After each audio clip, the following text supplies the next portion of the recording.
दरबार की, शिव महापुराण की। नमः पार्वती पतये हर हर। जय जय श्री राधे। महात्मा आचार्यों ने चंचला को जो कहा वही मैंने आपको बताया। अरे चंचला, भगवान की कथा सुनो, श्रवण करो, उनकी शरणागति करो, तब तुम्हारा उद्धार हो सकता है। भैया, कर्म का साथी कोई दवा नहीं है। कर्म का साथी स्वयं करता है, करने वाला ही है। चंचला ने ब्राह्मणों को गुरु मान करके उनसे शिव महापुराण की दिव्य कथा श्रवण की। ये कथा क्यों सुनाई जाती है? आपके अंदर कोई खेद ना पैदा हो, खर्चा करके क्या मिला, ऐसे ही चले गए पैसे 9 दिन, क्या हुआ, खाया पिया चले गए ना। आपके मन में अंदर से ये गौरव प्राप्त हो कि हमने कुछ खर्चा किया है जिंदगी में, जो सही जगह पर खर्चा किया है, इससे जीवन बनेगा, जीवन का उद्धार होगा। चंचला ने पूरे 4 सोमवार श्रावण कथा श्रवण की। शिव महापुराण के समस्त श्लोकों को श्रवण किया। कथा संपन्न हुई। चंचला का शरीर मृत्यु को प्राप्त हो गया। चंचला, दूसरा अवतार चंचला ने कहां लिया पता है आपको? कैलाश में, पार्वती के पास। माता पार्वती की सखी बन गई चंचला।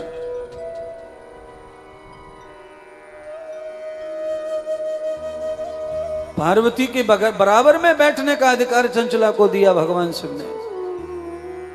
तुम हमेशा पार्वती के साथ रहोगी। इतना बड़ा गौरव चंचला को प्राप्त हुआ। 1 दिन, 2 दिन, 3 दिन, 4 दिन, 5 दिन, 6 दिन, 7 दिन निकले चंचला को कैलाश में।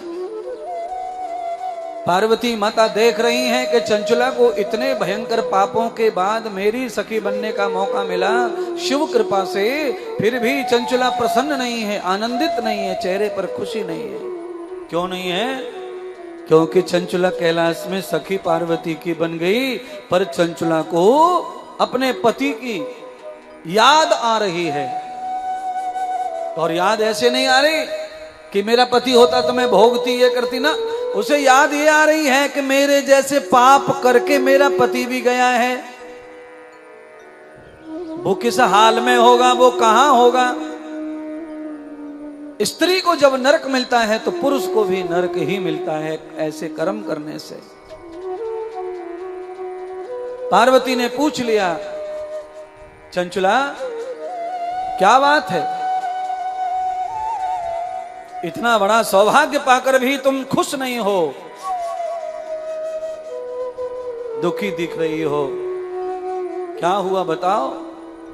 चंचला ने मां के चरण पकड़े और कहा, जननी, मेरे दुख का कारण यह है कि मेरा पति बड़ा पापी था और भयंकर बीमारी से त्रसित होकर मृत्यु को प्राप्त हुआ। भगवान शिव की कथा सुनते सुनते मैंने ये सुना, ऐसे कर्म करने से जीव गंदी योनि में चला जाता है। तो न जाने मेरा पति आज कहां दुख भोग रहा होगा।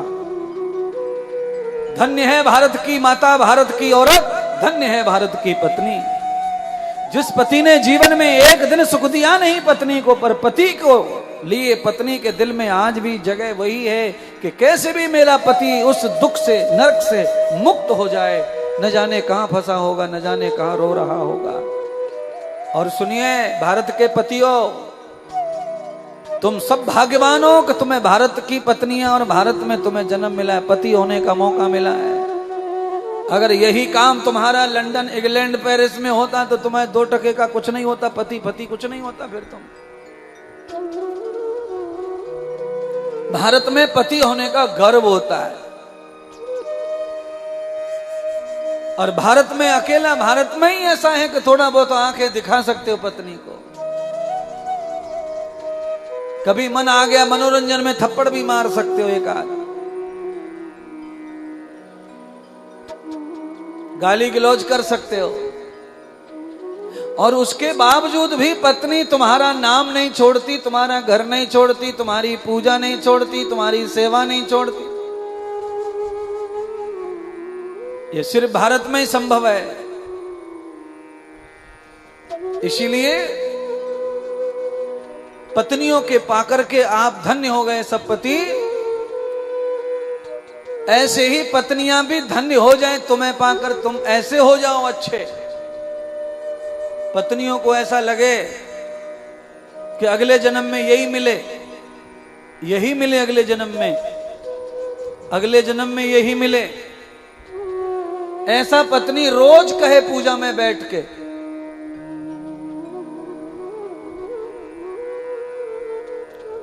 पर नहीं, पत्नियों का 70, 75, 80% हाल ऐसा है, वो ये कहती है चाहे मैं मछली बन जाऊं पर मोया पति के संग ना आनो, अब मेढ़की बन जाऊंगी, मैं चींटी बन के कुचल जाऊंगी पैरन तरे, पर मैं या की पत्नी ना बनूंगी, अब मैं अब औरत ना बन के आऊं।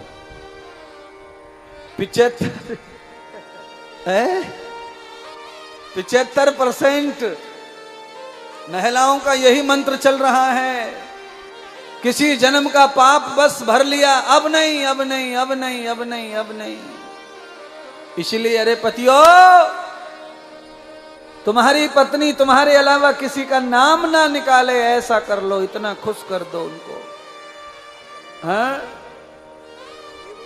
चंचला को देखो कितना सताया, फिर भी चंचला मरे हुए पति के लिए दुखी हो रही है। वो कहां नरक में पड़ा होगा, कहां दुख भोग रहा होगा।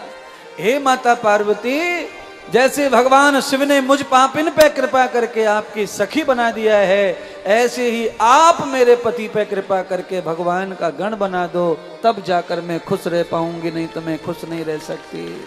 मेरा पति मुझे दिखाओ, मेरा पति मिलवाओ।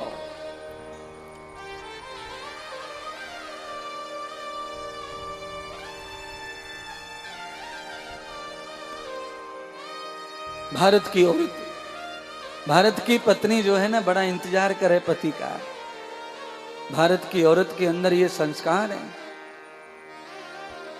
कि वो इंतजार करती है, घर आएंगे आएंगे, आशा लगा के रखती है।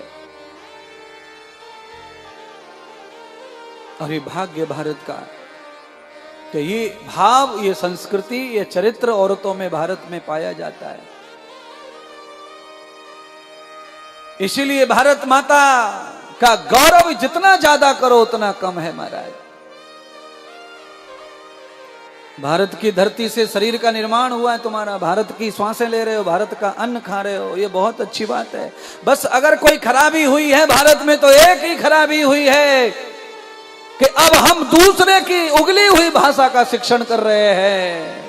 केवल यही गलती सबसे बड़ी भारत की हो गई कि हम दूसरी भाषा का पढ़ाई में यूज करते हैं, वही खराबी हो रही है। और उससे ही सारा सिस्टम खराब हो गया, नहीं तो भारत का कहना क्या।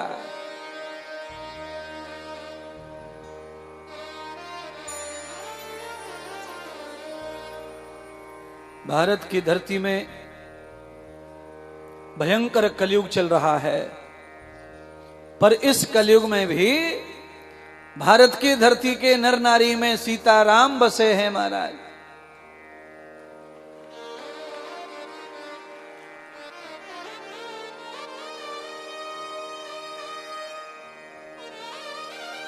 श्री राधा बसी हैं, सीता बसी है। ये गौरव है, इसलिए मैं कह रहा हूं। हाँ, कोई किंवदंतियां हैं कि कुछ लोग बुरे होते हैं, कुछ औरतें बुरी हैं, कुछ पुरुष बुरे हैं, पर ना, पूरी दुनिया में सबसे अच्छे अगर पुरुष नर नारी कहीं है इंसान के रूप में तो वो भारत में है। सबसे ज्यादा मानवता, सबसे ज्यादा दयालुता, सबसे ज्यादा दया धर्म, सब कुछ भारत की धरती पर ही है। इसलिए बार बार यहीं पैदा होने के लिए कल्पना कामना करते रहो। पैसे की भूख में लोग कहां कहां चले गए, वहीं बस गए, वहीं पैदा कर रहे हैं बाल गोपाल। जाएं, धरती सब गोपाल की है, सारी धरती भगवान की है। पार्वती जी ने चंचुला की बात को सीरियस लिया। चंचुला, आज मैं भोलेनाथ से तुम्हारी जरूर चर्चा करूंगी। शाम को माता पार्वती भगवान शिवजी के धाम आई भोलेनाथ के प्रणाम करने। भगवान ने पूछा, पार्वती क्या बात है, आज तुम बड़ी चिंतित लग रही हो। हे भोलेनाथ, मुझे चिंता मेरी सखी की है। क्या हुआ? तो कहा, आपकी कथा, आपकी कृपा से आपने जो उसे तार कर मेरी सखी बना दिया है। आज उसे 7 दिन हो गए कैलाश में, पर वो प्रसन्न नहीं है, आनंदित नहीं है। भगवान शंकर ने कहा, क्यों? तो कहा, उसका पति भी पापी था और पाप के कारण वो भयंकर बीमारी से त्रसित होकर मरा और उसे सौभाग्य नहीं मिला आपकी कथा सुनने का। तो चंचुला का मानना है कि वो किसी भयंकर नरक में पड़ा होगा तो दुखी होगा, और दुखी होकर के मैं पत्नी हूं और मैं सुखी हूं। आय हाय रे, मैं कैसे सुखी रहूं पति के बगैर? मेरा पति दुख में, तो ये सुख मुझे कैसे भाएगा?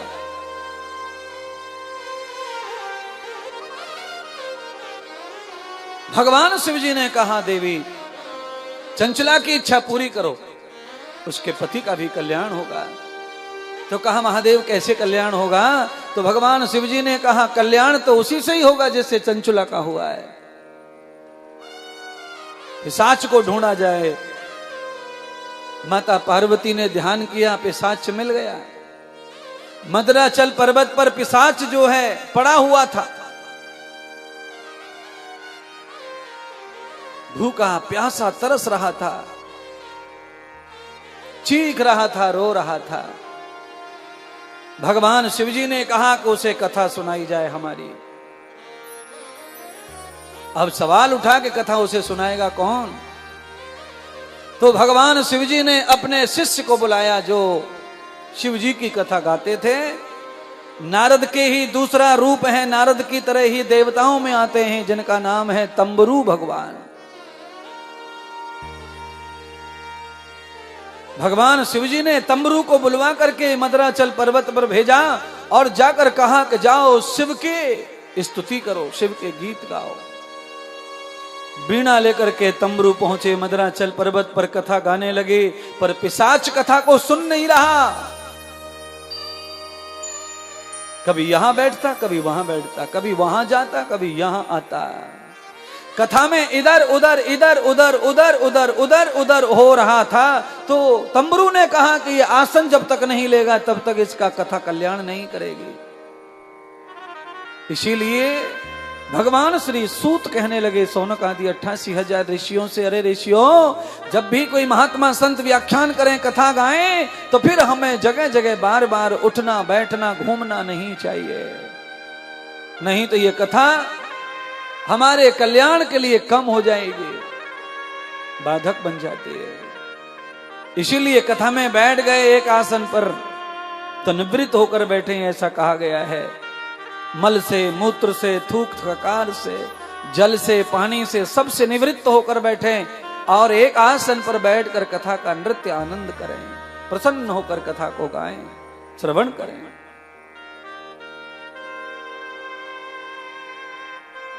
तंबरू ने भगवान के गणों को बुलाया और पिशाच को पीपल के पेड़ से बांध दिया और फिर भगवान शिव की परम कथा को श्रवण कराया।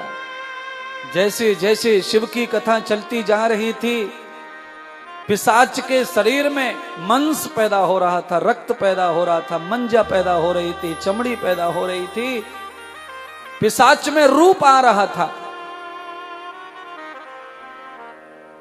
रूप का जन्म हुआ पिशाच योनि से मानव की योनि में जब रूप कन्वर्ट हो गया, चेंज हो गया कथा सुनते सुनते, तो उसके सारे बंधन खोल दिए गए और वो भगवान शिव जी का गण बन गया।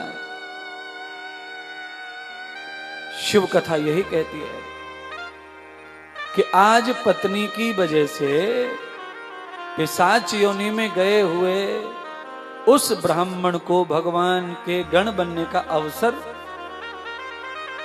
शिव कथा श्रवण से हुआ।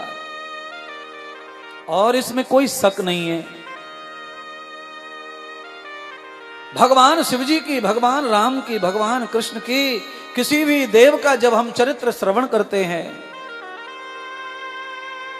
मैं तो अपने जीवन का अनुभव ही बता सकता हूं, मैं छाती फाड़ के दिखा नहीं सकता, पर अनुभव पूरा बता सकता हूं। आप जिस तरह कथा सुनाते हैं या कोई जिस तरह दिल से कथा सुनते हैं, वो भगवान के गण ही होते हैं, वो दूसरे कुछ और हो सकते नहीं है। भगवान के गण ही होते हैं जिनकी वाणी कभी झूठ नहीं पड़ती, जिनकी वाणी का कहा हुआ आशीर्वाद सफल होता है अगर शिष्य को, भक्त को, तो वो भगवान के गण होते हैं। उनकी वाणी पे सरस्वती बैठती है तो ही किसी का वाणी सफल होती है और सत्य होती है। जिनकी वाणी पर सरस्वती है ही नहीं है? अच्छा बोलो, घर के लोग का आशीर्वाद देने में कोई कंजूसी करते हैं? दुनिया भर की आशीर्वाद देवे, नया नया दूल्हा जावे तो सास कितनो आशीर्वाद देवे, छोरी की माँ नए दूल्हे को भर भर के देवे, आशीर्वाद के संग संग रुपया देवे, कपड़ा देवे, सूट को कपड़ा, पैंट को कपड़ा, जूते चप्पल सब देवे।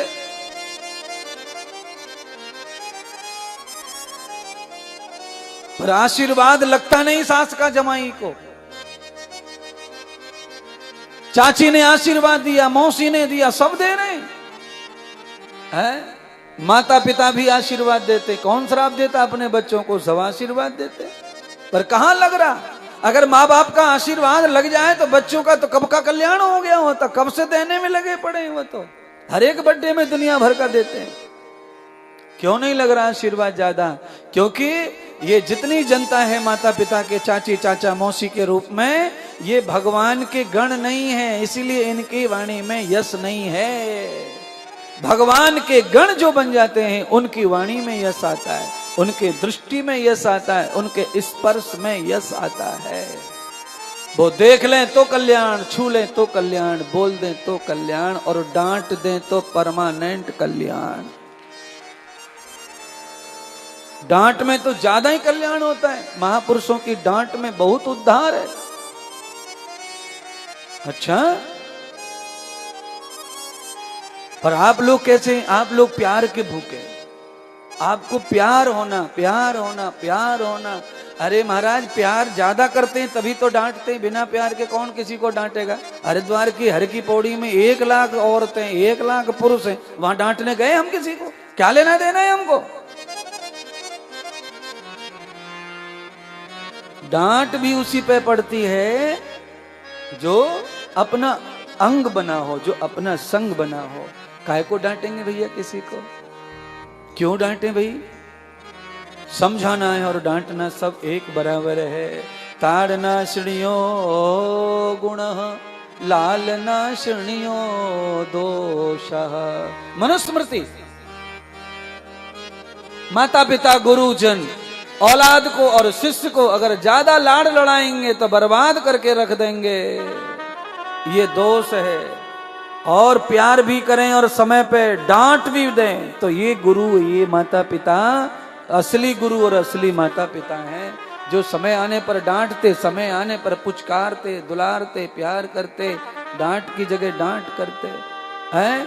लोहार को देखो, पहले लोहे को भट्टी में तपाता, जलने के लिए छोड़ देता अकेला, उसके बाद में कुटाई करता, इतने से भी पेट नहीं भरता था। दे घन दे हथौड़ा, दे घन दे हथौड़ा, तब भी पेट नहीं भरता। फिर अग्नि में, फिर कुटाई, फिर अग्नि में, फिर कुटाई, पर एंड में क्या करता लोहार? ठंडे पानी में डाल। एंड क्या है उसका? बोला करो।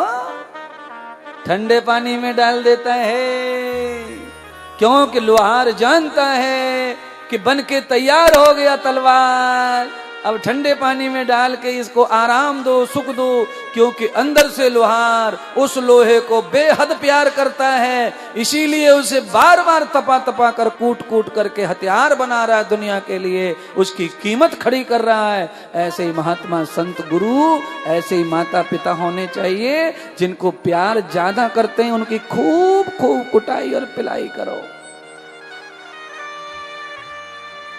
अब हम तो कबू आएंगे ना गुरु जी के यहाँ, हमने तो कान मरोड़ लिया हो, हम तो पैर ना धरेंगे अब यहाँ, अब तो हमारा अपमान है वो, अब तो हमारी लंका लुट गई। हाय हाय हाय, क्या हो गया अपमान? ना कान काट लिए गुरु ने, ना काट दी कान काट दियो, कर क्या दियो ये तो बताओ। अरे तुम्हारे हित में जो था वो कर दिया, तुम्हारा कल्याण जिसमें लिखा था वो कर दिया। सबरी दवाई संतरा की गोली लेम चूस की थोड़ी हो में, बुखार की क्रोसिन तो कड़वी होवे है। क्यों भाई पंडित जी टोपी वाले, बुखार की क्रोसिन तो कड़वी, संतरा की थोड़ी लेम चूस। लेम चूस की दिन भर चूस लो, बुखार उतरेगा? ना उतरे। कड़वी अंदर जाएगी तो बुखार जाएगा। इसीलिए हर बात को समझ करके उसका अर्थ निकालना चाहिए। अर्थ निकालो उस बात को समझ के, और समझना कुछ भी नहीं है। अब सबके लिए अर्थों के अर्थ निकालो व्यवहार में अपनी बराबर के, पर किसी साधु की बातों में अर्थ निकालने की जरूरत नहीं है, वो तो अर्थ से भरी हुई हैं, उनमें अर्थ मत ढूंढो, वो तो पहले ही यथार्थ हैं। अरे मामा फूफा जीजी जीजा साले काका मामा, उनके साथ में बैठो, बोलो बतराओ, तब अर्थ निकालो। किसने क्या बोला, किसने क्या सुना, किसने क्यों बोला, उनकी बराबरी में गुरु महाराज के पास में ऐसा सोचने का पाप मत करना। वो तो उन्होंने जो बोला, जैसा बोला, जो किया हमारे कल्याण के लिए किया होगा। ऐसा जो निर्णय करता है वो हमेशा परम भक्त बना रहता है, हमेशा प्यार लौटता रहता है। हम क्या करेंगे वहां जाके, उनके आश्रम में क्या करेंगे? वहां तो अपमान होता है। क्या अपमान हो रहा है? साड़ी खींच ली, बाल फकेर दिए, अपमान। क्या कोट फाड़ दिया, टाई उतार दी। जो आप अपने दिमाग में सोच के आए हो, ये सम्मान लेना, वो लेना, वो लेना, उसमें से कुछ कम पड़ गया होगा बस, पर छिनाया कुछ नहीं है। आप ज्यादा डिमांड लेके आएंगे, वो मिलता नहीं है तो उसको ही अपमान लगता है। इसीलिए आज की कथा का एक ही सार है कि जितना हो सके अपने भक्त को चाहिए कि वो अपनी डिमांड कम करे, अपनी इच्छाएं कम करे, कागज पेन लेके कम कम लिखे, मुझे क्या क्या लेना है, क्या क्या पाना है, क्या क्या पाना है। तो जो पाना है उसमें से छोड़ो, कुछ कम करो, कम करो, कम करो। देवालय जाओ, तीर्थ में जाओ, गुरु के यहां जाओ, केवल लेने का नहीं, देने का सोचो। हम क्या दे के आएंगे, हम क्या देंगे। देने के बाद उसका दूसरा जो परिणाम है वो लेना ही है। कोई दे न दे, पर आपके घर बैठे खाते में आता है देना, तो दे दिया, उसका लेना नहीं है, वो अपने आप आएगा, अपने आप पहुंच जाता है। तुम नहीं पहुंचेंगे, पहले पहुंच जाता है वो, सब रास्ते खुल जाते हैं उसके। इसीलिए अपने आप को संभाल लो।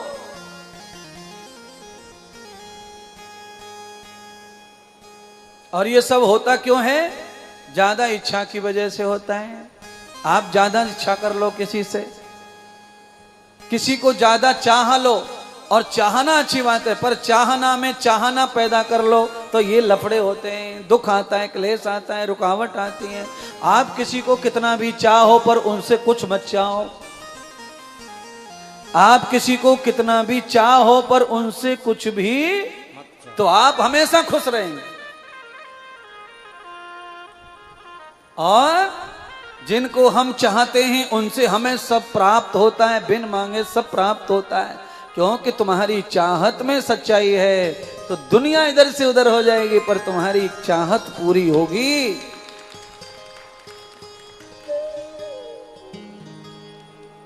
चींटी के मूड के बराबर प्यार और इच्छाएं इतनी, तो फिर घाटा पड़ेगा, नुकसान पड़ेगा आपको। इसलिए बंधुओं यही कथा कह रही है, इस कथा को समझो।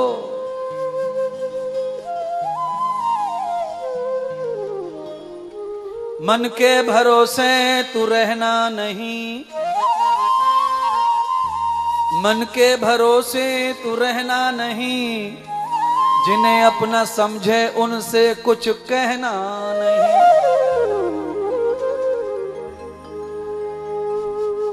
यही भूल हम कर बैठते हैं, किसी को अपना मान करके 1 मिनट में अपने दिल की बात भाड़ भाड़ भाड़ भाड़ भाड़ भाड़ भाड़ कह डाली, और जब वो बात हम कह डालते हैं फिर वो बात कहां से कहां चली जाती है हमको नहीं पता, पागल हो जा रहे हैं, बात का बतंगड़ बन जाता है, फिर हम अटक जाते हैं उसमें, फिर रोते फिरते हैं, मैंने नहीं कही, मैंने नहीं कही, ये कैसे हो गया, ये वैसे हो गया, ये ऐसे हो, फिर हंसते बैठते, फिर तकलीफ में पड़ते।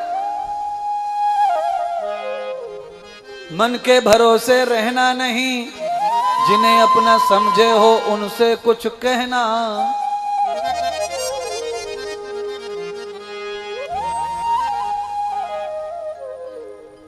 बस ये शब्द है हमारे पास में। तो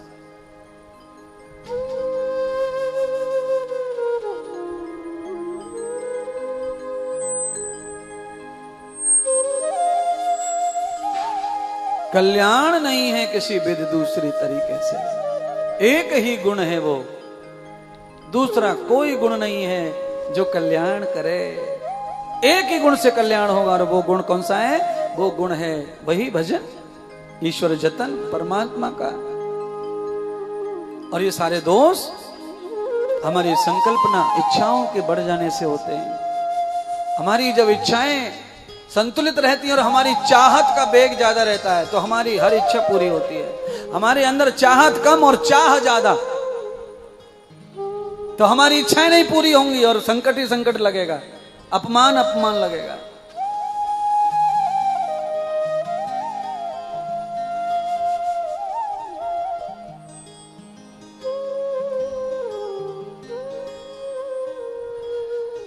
नमः पार्वती पतये हर हर महादेव। सदान शंकर नाच नचाए, सदान डमरू बोले, सदान करते क्रोध सदाना, नेत्र तीसरा खोले। जग जाने जब करें तांडव, गगन धरा हिलते हैं, करते हैं जो शिवलिंग पूजा, दर्श उन्हें मिलते हैं।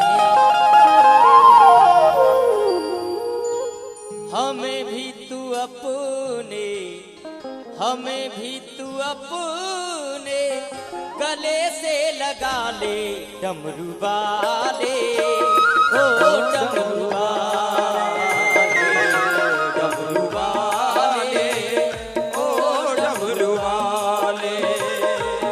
ओ हमें भी तू अपने, हमें भी तू अपने गले से लगा ले, डमरू वाले, ओ डमरू वाले, डमरू वाले, ओ डमरू वाले।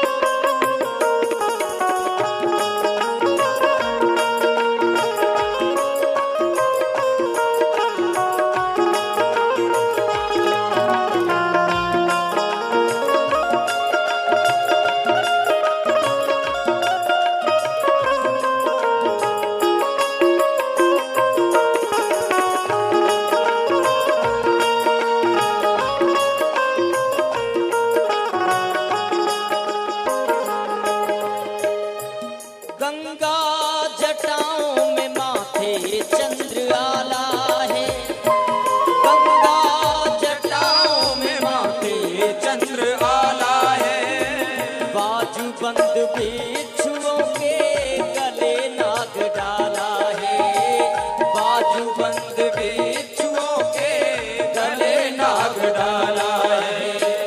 हमें भी तू अपने गले से लगा ले डमरू वाले, ओ डमरू डमरू वाले, ओ डमरू वाले।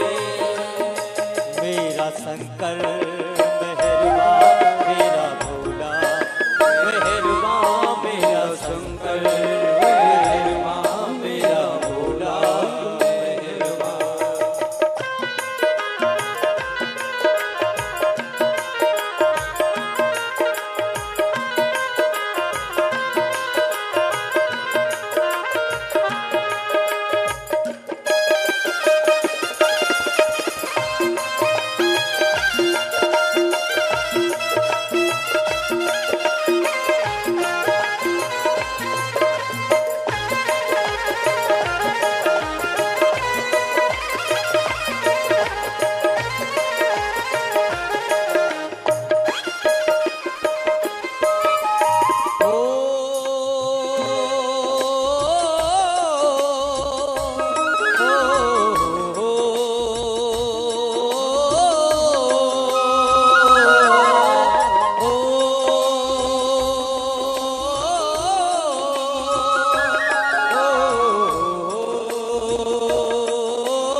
सबसे अनोखा है परिवार तेरा, सर्प बेल चूहा शेर साथ साथ डेरा।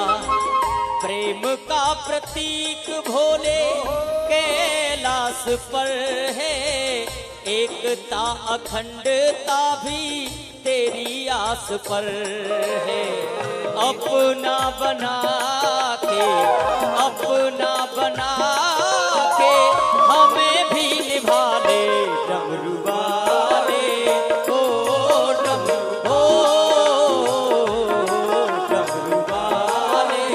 ओ डमरू वाले।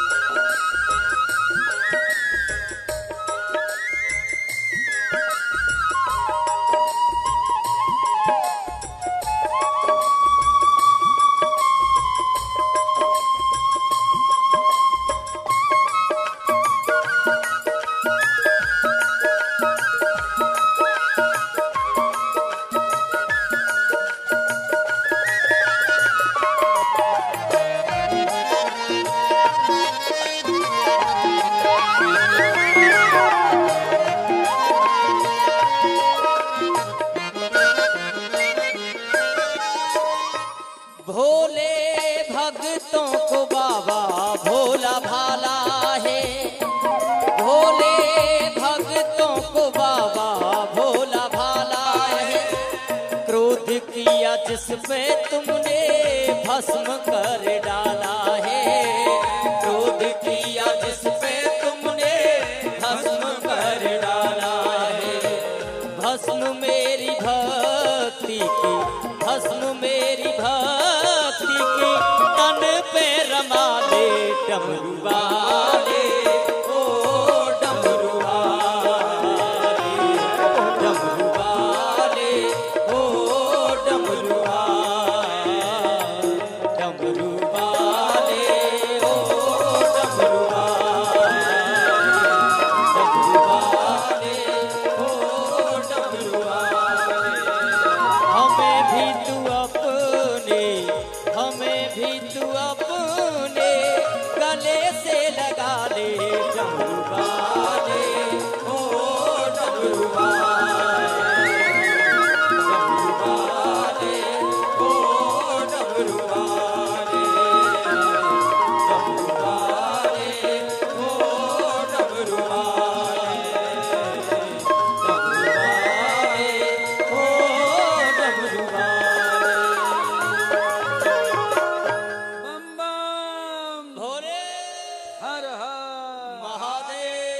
शिव महापुराण की जय हो, गंगा मैया की जय। हरिद्वार